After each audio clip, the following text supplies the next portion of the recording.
एक हवेली के पास अज्जू भाई और अमित भाई फुटबॉल खेल रहे थे।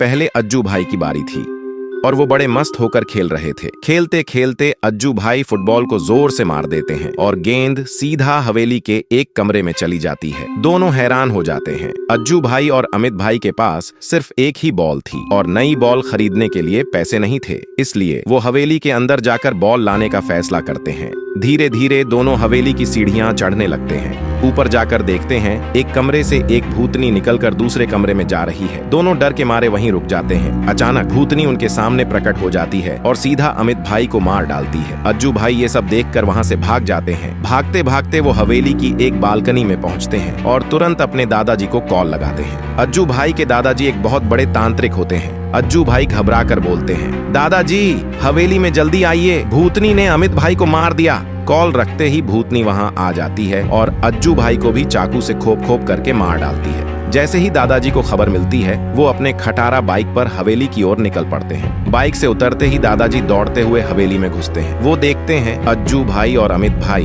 दोनों मरे पड़े हैं। ये देखकर दादाजी को गुस्सा आ जाता है। वो भूतनी को पकड़ने के लिए एक कमरे में आग जलाकर मंत्र करने लगते हैं। कुछ ही देर में भूतनी आग के बीच प्रकट हो जाती है। दादाजी भूतनी को कहता है, तूने मेरे पोते और उसके दोस्त को क्यों मारा, बता। भूतनी कहते हैं, मेरे मम्मी पापा आपस में लड़ते लड़ते मर गए थे, तब से मैं अकेली भटक रही थी और खाना ढूंढ रही थी। इनमें से एक लड़का मुझ पर हंसने लगा, चिढ़ाने लगा और मुझे मार मार कर भगा रहा था। मैं रो रही थी लेकिन वो मुझे नहीं बख्श रहा था। मैं जैसे तैसे वहाँ से जा ही रही थी, तभी एक लड़का मेरी बगल से कार लेकर आया और मुझसे टकरा गया। मैं धड़ाम से गिर गई और मेरी मौत हो गई। तब से मैं सालों से इस हवेली में रहकर उनका इंतजार कर रही थी बदले के लिए, और आज मुझे मौका मिला। ये सब सुनकर दादाजी भावुक हो जाते हैं और सोचते हैं, सही हुआ, मेरा कातिल पोता मर गया।